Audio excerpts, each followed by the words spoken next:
Dear ladies and gentlemen, dear friends in languages, so with your permission I'll begin.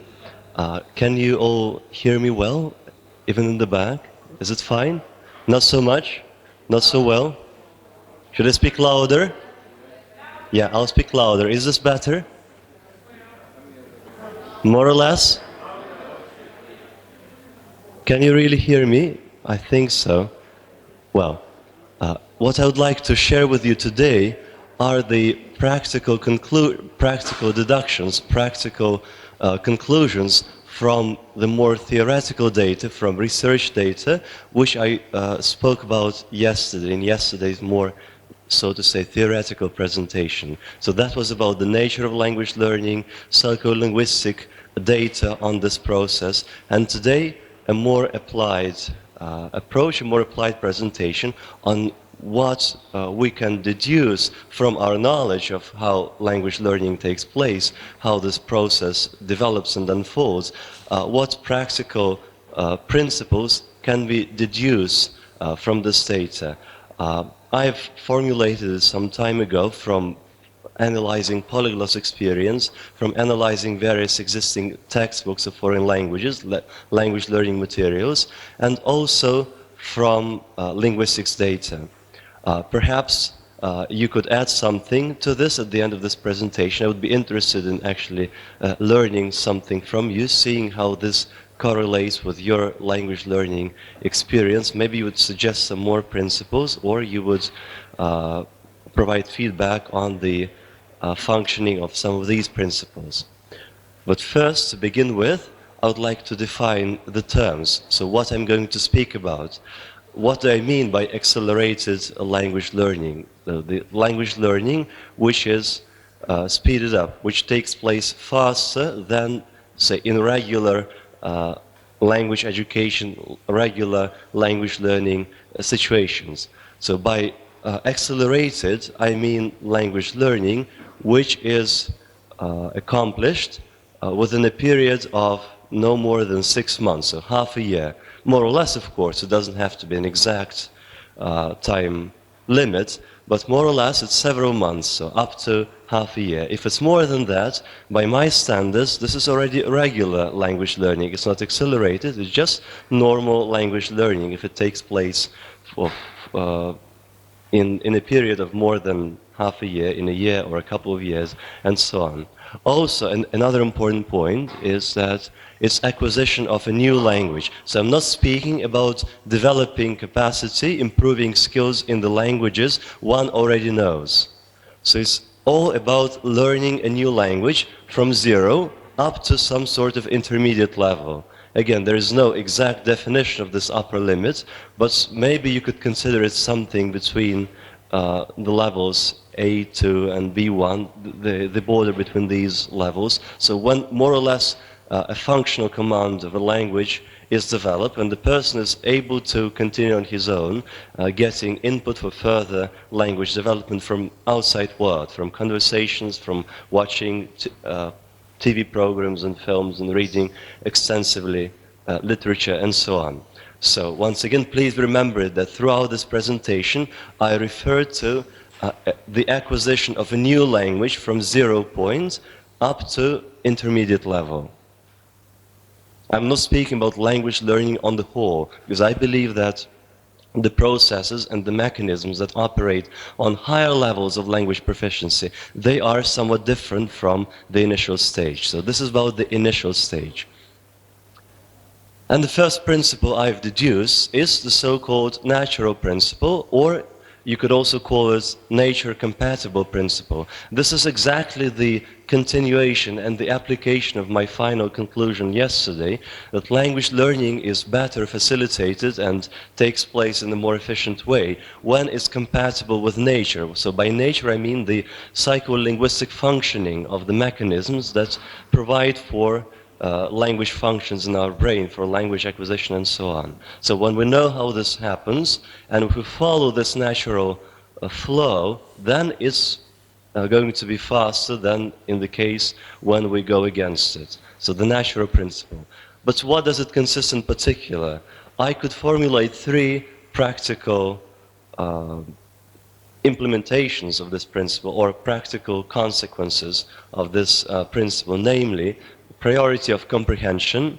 So as again was shown from yesterday's data concerning first language acquisition and also second language acquisition, comprehension comes first. Before we're able to produce something, to say something in a foreign language, we should absorb a lot of language material, process it through our brain, and be able to recognize new these phonemes of the target language, new words and phrases in the current of speech, before we're actually able to use them on our own. Before a child says a word, when he's developing knowledge of his mother tongue, he has heard this word a dozen times, actually several dozen times, before he finally dares to utter it, to pronounce it and use it on his own. So massive amounts of comprehension come first before we actively start actively using the language, producing speech on our own. That means that before we demand output from students, for example, in class, if we are teachers, for example, or if we ourselves don't feel comfortable producing output in the target language, it's okay, because before that, massive comprehension should take place. Now, the second consequence of the natural principle is priority of oral speech. Language, as a function, as an evolutionary mechanism, if you like it, is oral speech in the first place. So language has existed for about 200,000 years. And all the oldest writing systems are 5,000 years old, so 5,000 years from now. That means that most of the human history, language was just spoken, and even now, so if children speaking their mother tongues who can't read, they're still biologically, let's put it so, psycholinguistically, they're fluent in their native language, although they can't read and write it. There are even illiterate people in some parts of the world who can be fluent native speakers, normal native speakers of their languages, and still they can't write or read. So language is oral speech in the first place. This doesn't have to say that we don't need to read or to write. Of course we do, especially in developed modern languages. This is just an intrinsic part of language learning. But it means that oral comprehension, oral input, audio input, and reproduction in oral speech should come first. In practice, it presupposes the following recommended sequence of activities when we work with new material with our target language, in our target language. First, hear this material, so without a written script, without seeing the text in front of our eyes, just perceive it in an auditory way, by auditory channel. Hear it, then try to imitate, reproduce it orally, again, still without seeing it, and only after that, see what has been heard and reproduced orally already, and finally practice it in writing. This is the natural sequence of activities, I believe. And the third consequence from the natural principle is priority of dialogue. Again, originally speech exists in the form of dialogue. When human language originates in human history, when human language is developed in each child acquiring his mother tongue. As I mentioned yesterday, that's also part of the data we know from first language acquisition. Dialogic speech develops much earlier than monologic speech in children with their native languages. Again, so this means that when we're just starting to learn a new language, it's better to focus on materials which have the form of dialogues. So questions and answers, stimuli and responses to them, and so on. So after that, we can of course move on to other genres of text, like monologues, descriptions, and so on. The second principle is the principle of positive emotions. Again, this directly correlates with Krashen's term, which is affective filter. This is basically the same thing, I believe, so psychological barrier. And although it may sound a little bit lyrical, and of course all of us, we just feel that this is good to feel nice about the languages we're studying, but this is actually a crucial factor. Even Krashen's theory clearly states that even when input is provided in sufficient quantities, when it's comprehensible, so we basically have everything we need to contribute to our knowledge of a language. Still, if the filter if the psychological barrier is closed, if there are no positive emotions, but rather we are afraid of making mistakes, we feel ashamed of something, of speaking the target language in front of others, and so on, this blocks the whole mechanism and it won't operate. So language is largely a psychological thing. There's a lot of psychology involved there in speech production, speech perception. So in simpler terms, it means that fear is destructive and should be expelled from classroom, from our own self-study sessions, and instead a climate of friendliness should be developed, created in the classroom, in our own self-study environment, and so on. Also, an important point, I believe, is that necessity, just say a business need for a certain language, is not enough as a motivation to to progress successfully. And again, we're speaking about accelerated language learning. If your motivation is just that you are forced, you are given the task to learn a foreign language, it will be good for your job and so on, but you personally don't feel any connection with it, this is not enough for the accelerated language learning to take place. It will be just regular. Instead, for it to be more efficient and accelerated, a personal connection with the language needs to be developed. So there should be interest in and liking for the language itself. And if it takes place in the classroom, for the teacher too, because it's difficult to learn successfully if one is in a state of confrontation with the teacher, which happens sometimes, unfortunately, in formal language education environments. Now, the third principle is the principle of concentration. Again, I'm sure quite familiar to many of us here, which we feel and know from our own language learning experience. But again, I'm referring to accelerated language learning. For it to be accelerated, there needs to be concentration. That, in different words, continuity and consistency. In the simplest form, we should be studying the language for a little while every day. So probably from 30 to 60 minutes would be optimal. It doesn't have to be the same during the whole course of learning a new language, which is endless, of course. But again, I'm speaking about the initial stage. If one wants to progress fast, it should be small daily sessions. This is much more productive and efficient than studying for the same amount of time, but once a week. So studying on Sunday for 4 hours for the whole week, it's better to have it in small portions. In this respect, two metaphors can be of help. That language is a habit, and it is a skill. It's not a sum of knowledge. It's not just data, information to be remembered. It's a skill akin to skills in sports, martial arts, playing musical instruments, maybe any kind of art. For a habit to be developed, for a skill to be developed, we have to contact with the object which we want to integrate into our skills regularly. So if you're accustomed to the fact that there is this jar on this table every time you come here, or you remember where something is in your apartment, you would naturally expect it to be there. It will be part of your habit, part of your expectation. So this can also be applied to language learning. You have to be in constant contact with the language, or have constant exposure to your target language on a daily basis. Again, this should also only be so for the first few months. Remember, 6 months is my upper limit for the term accelerated language learning. After you've reached this functional level, your study sessions can be less frequent and can be conducted in a different way. This will not jeopardize your further success in language learning. And one more metaphor, language can be compared to an ice hill. So imagine an ice hill in winter. If you try to walk up an ice hill, you would constantly be going down because it just the surface is such that you cannot.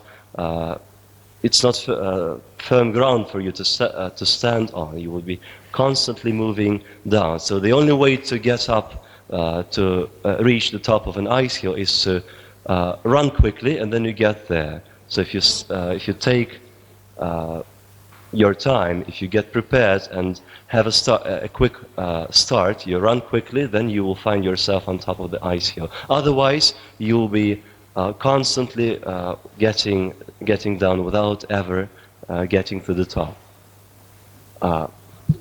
Yet another principle, the principle of parallel text. So if the first three principles refer to the process, the organization of study sessions, of how to study, how to organize our learning, the following two principles, including this one, refer to the materials, learning materials that we use. As one author put it, language learning, the success in language learning largely depends on quality time spent studying quality learning materials.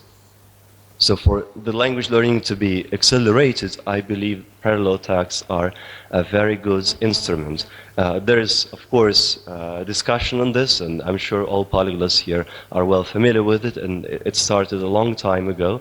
I'm personally much in favor of parallel texts. Remember, again, we're speaking about the initial stage of language learning. When you're proficient enough, of course, you can progress with reading authentic literature without parallel translation. But from the outset, to have some aids for you to make the input comprehensible when the whole of the language is unknown to you yet, parallel text can be a helpful tool.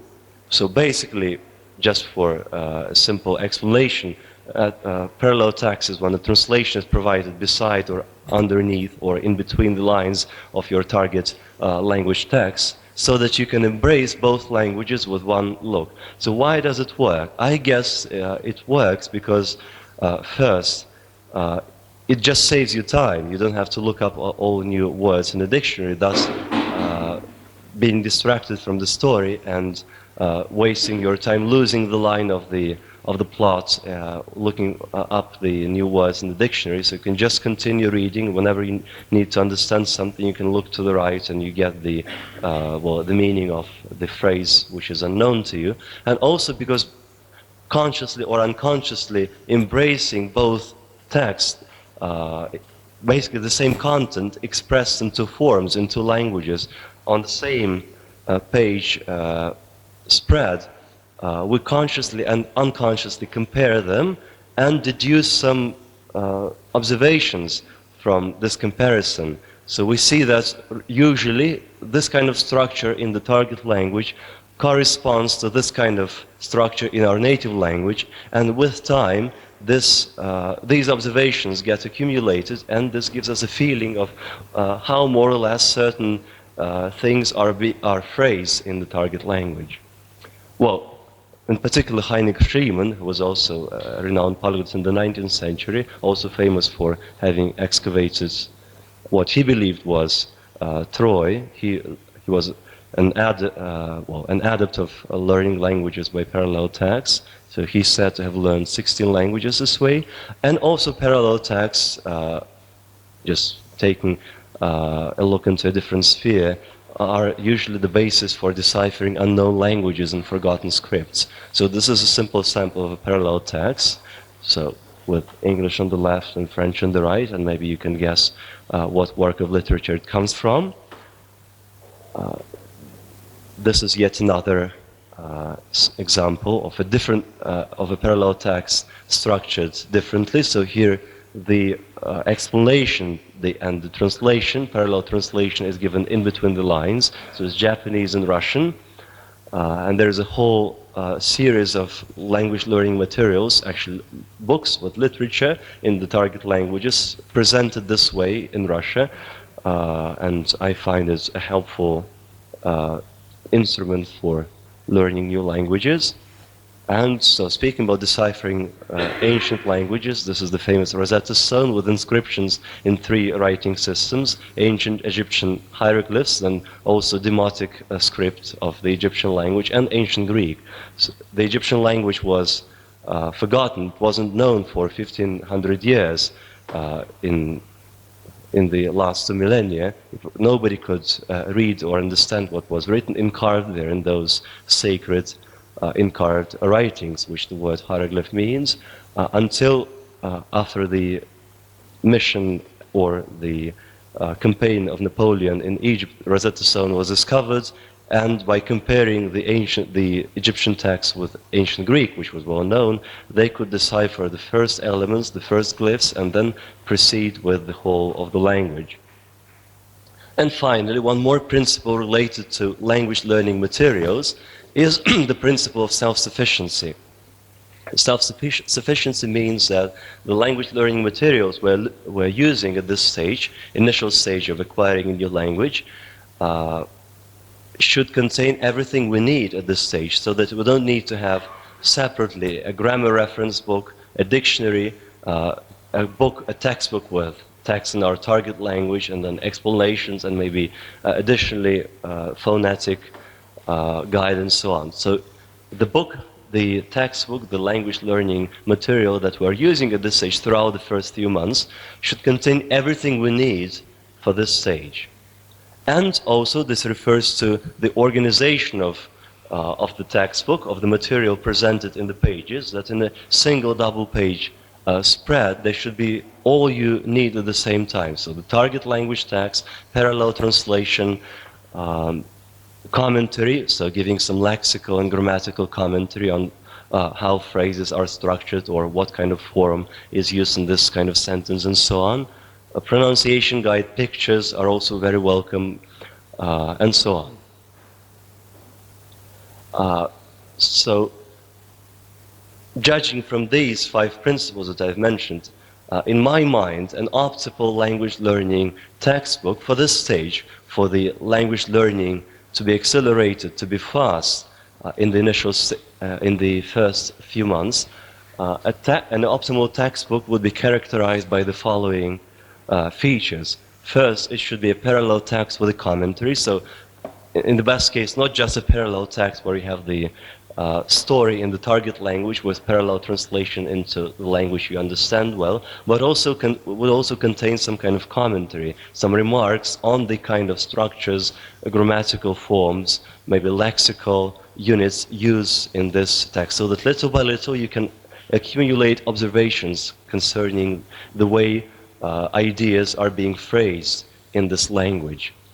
The second feature is that there should be dialogue with the reader. It's important that the author of the book sort of encourages you, addresses you personally in the pages of the textbook, so that you don't just see the target language text and grammar exercises or explanations, so just the pure language learning material, but would also contain some forms of address, kind of words addressing you as a language learner on behalf of the author or the editor. So don't be afraid if you don't understand something at this stage, because in some 20 pages or in a week from now, you'll see that you can now understand this feature which you can't understand at this stage.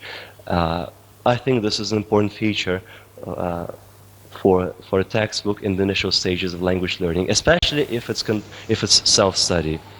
And finally, it's optimal if the lessons, if the units in the textbook are not separate, separate texts having no relation to each other, covering different themes, but that there should be a continuous story, maybe a drama or a detective story or a novel in lessons, developing throughout the whole of your textbook, the whole of your study period, so that you'll be curious to know what is going to happen to the characters. So this is probably the highest level of art for language material developers, to integrate both some elements of fiction, some element of literary interest, and all the necessary linguistic elements, such as the text, commentary, explanation, and so on.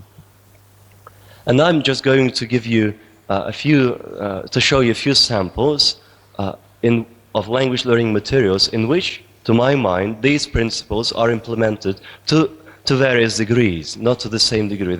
None of them is ideal, but certain of the principles are present in the following language learning materials. Let's see if it's opens completely. Yes, I think we have everything now. So the simplest one on on the left, so just a book with parallel text. This is where one of the principles is implemented, the principle of parallel text way, obviously. So this is good and this is helpful, although the other four principles wouldn't be present in a book like this.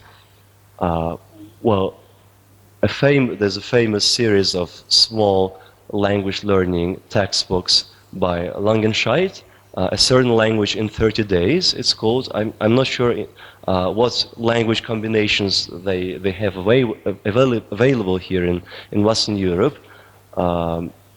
But an important point here, maybe some of you have made this observation before already from your experience with languages, whenever a book carries the title, well, a certain language in 60 days and 30 days and whatever, the number of days usually means the number of lessons contained in this book.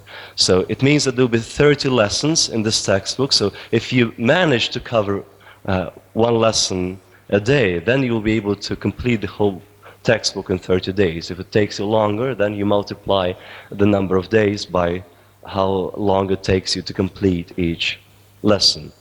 Right. Well, probably needless to introduce here are the Pimsleur's listening programs. Again, there's no written part, there's no basically explanation and commentary, but it provides this input, auditory input, which is in compliance with the natural principle, and this can be enough for the initial simple stage of language learning. Well, two things concerning the study of English, not needed for anyone here, but just in case maybe someone is teaching English in classroom situations, this can be helpful learning materials. There's a listening course called Benson's and a video course called Family Album USA, developed quite some time ago, maybe a couple of decades ago.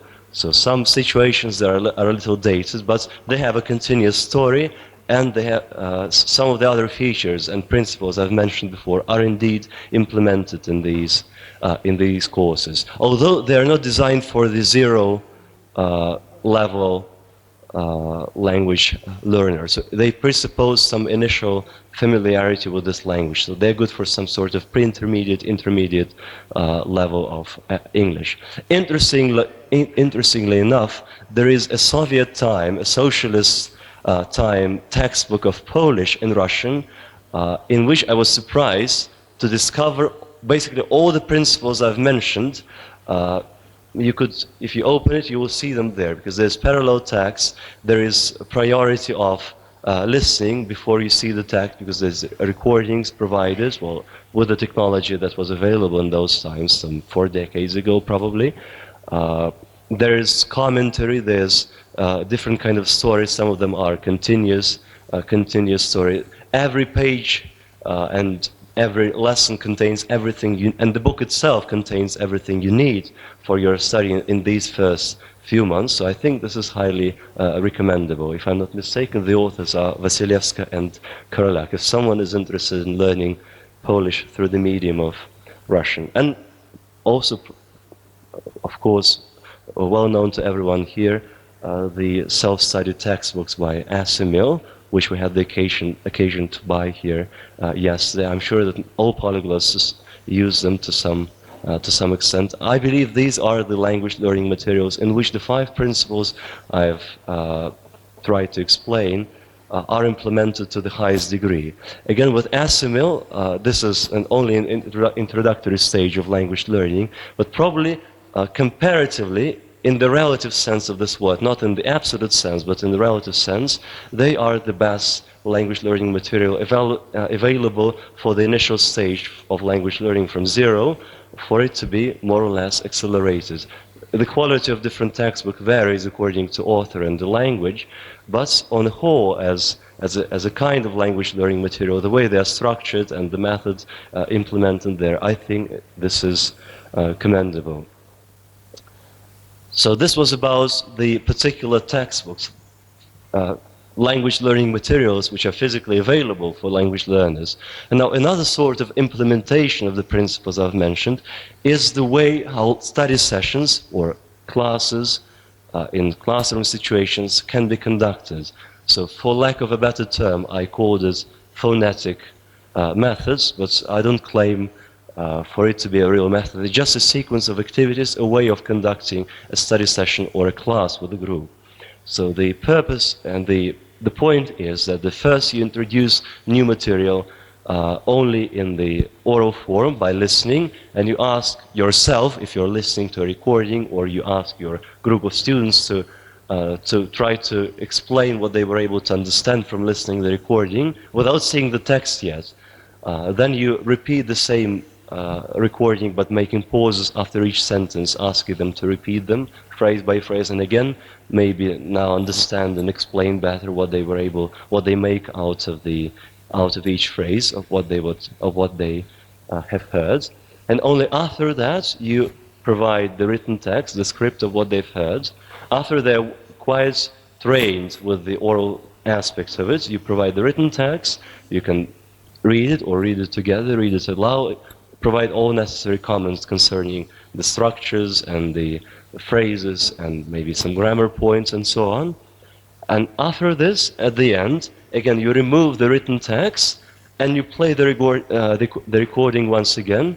And this time, everyone, yourself, if it's a self-study session, or everyone in class, should have the pleasant feeling of being able to follow and understand everything that there is there in the recording. Because first, when this material was just introduced, maybe it was all new and unfamiliar, but after these procedures have been performed, listening to it again without the aid of written text, everyone should be able to follow it and understand. We should give the necessary encouragement to continue learning the language. So now I'm listening to it.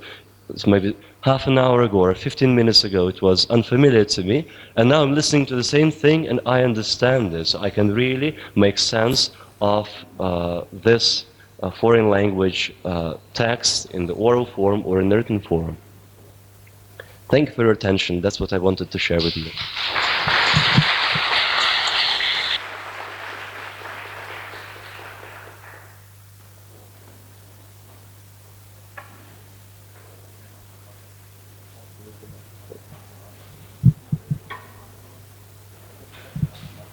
You need a microphone?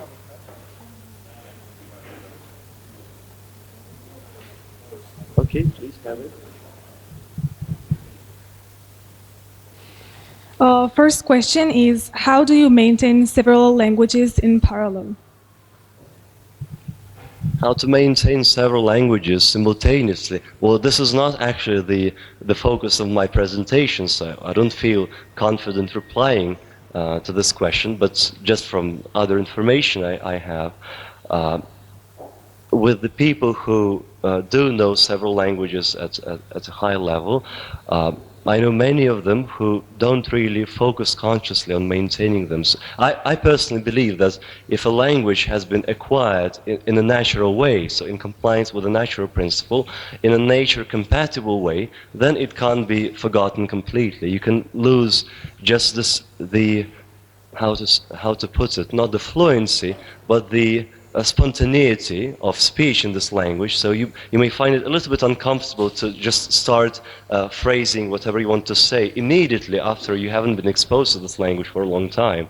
But if you have really integrated it in a nature-compatible way, so there was enough comprehension, there was enough oral input, there were enough dialogues, and you worked on your target language in compliance with our principles, I believe it can't be really forgotten. And if you've acquired it in a nature-compatible way, as soon as you find yourself in a situation where this language is spoken and used, in a short while this spontaneity will come back.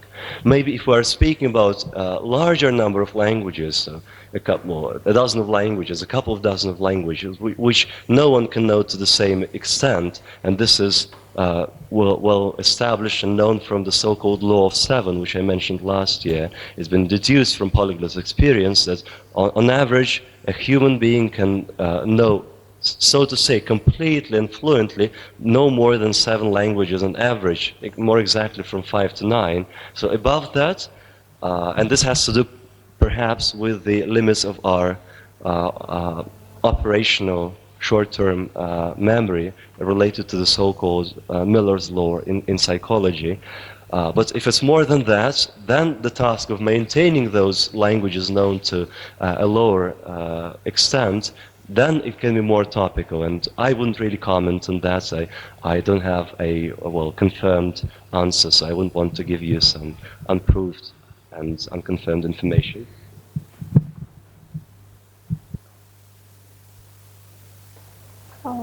Should all-in-one book not ideally also contain a link to MP3 files or CD? Yes, of course. So for the listening part, for the oral material, necessarily we need to have it in some sort of recorded way so that we can have direct auditory access to the sound of the target language. This is just indispensable. This is natural. I mean it by default.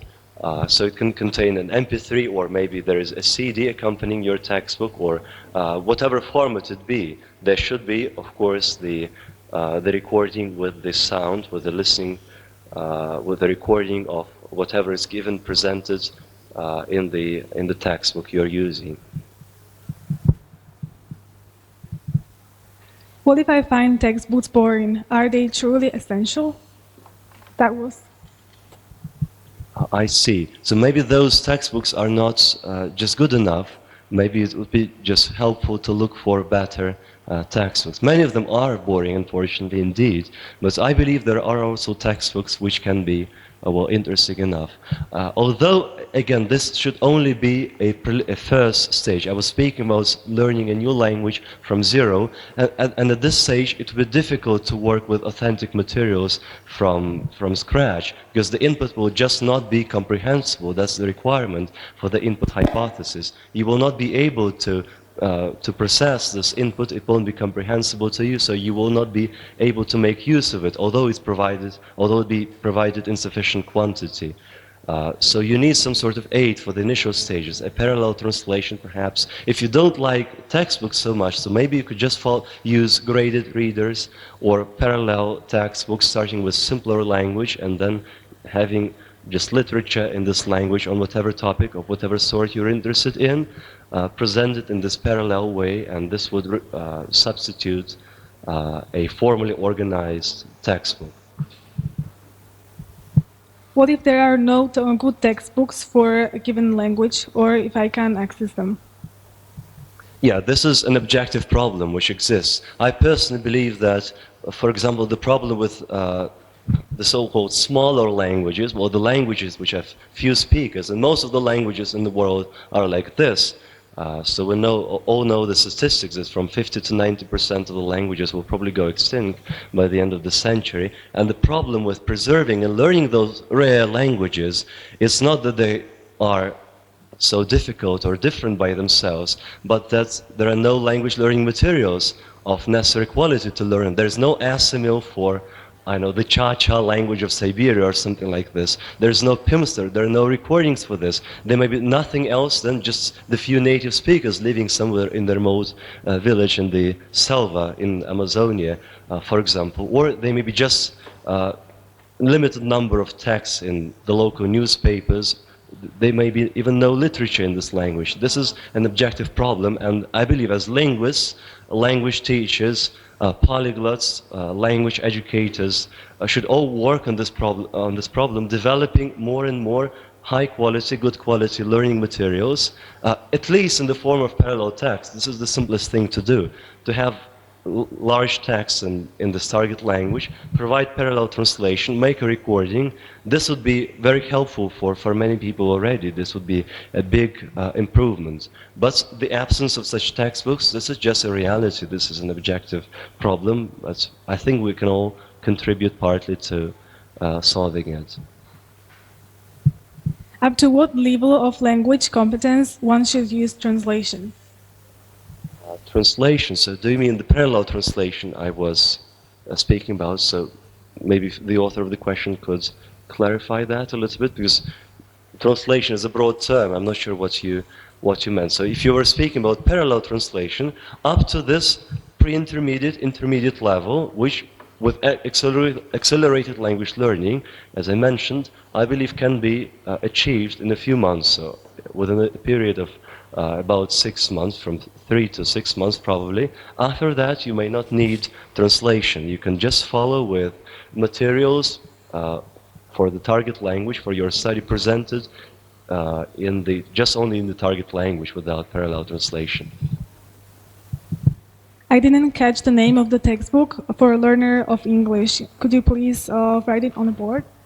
Write on the board, or should I just go back with the slides? I can show it to you here for English. That's the one in the middle, Benson's. That's a listening course, and I believe it's available on the Russian internet for downloading. No, I personally know the author of this course, and it was designed 30 years ago, so I don't think he would mind.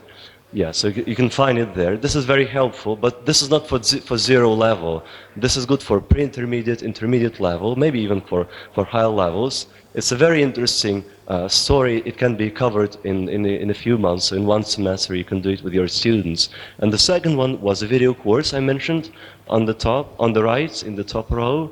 The video course, Family Album USA, from the same era. This is a video course with some sort of pleasant and kind of idyllic image of America, which maybe is not bad. At least it's nice to watch them, and it's just interesting and pleasant to watch the story and to listen to the story presented in the listening course. You just want to know what's going on to happen afterwards, and you feel comfortable with the story, with the language, with the cultural environment presented there. So I would recommend them to everyone who wants to improve their English on this stage. I always recommend it. I've given copies of these materials to all my relatives and friends who ask me about how to learn English, how to improve English.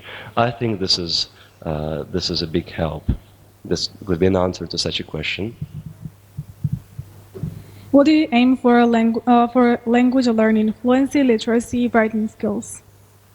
Can I see that? I just didn't get it completely. What do you aim for in language learning? Fluency, literacy, writing skills. Well, it depends on your personal goals. Well, one point, for example, I forgot to mention yesterday, speaking about the conclusions we can make from polyglottary data, polyglottary study data, is that to achieve success, to achieve polyglottal success in language learning, you should integrate the language into your personality. You should regard the language as an instrument of fulfilling your personal needs. Perhaps you have a need for contact with others, or a need for being special. Language can provide that. Maybe you have a need for stability, or something to be repeated, and you can find this in language. And at the same time, you may have a need for novelty, for something new to happen to you. And language can also solve this problem too, because you can read all kinds of texts and find yourself in all kinds of situations using your target language. So it's very personal, depends on everyone's personal goals. But the very words we use here, fluency, literacy, they're very broad terms, difficult to define. So I can only, if someone asked me this question, I could offer perhaps a definition, what I mean by these words.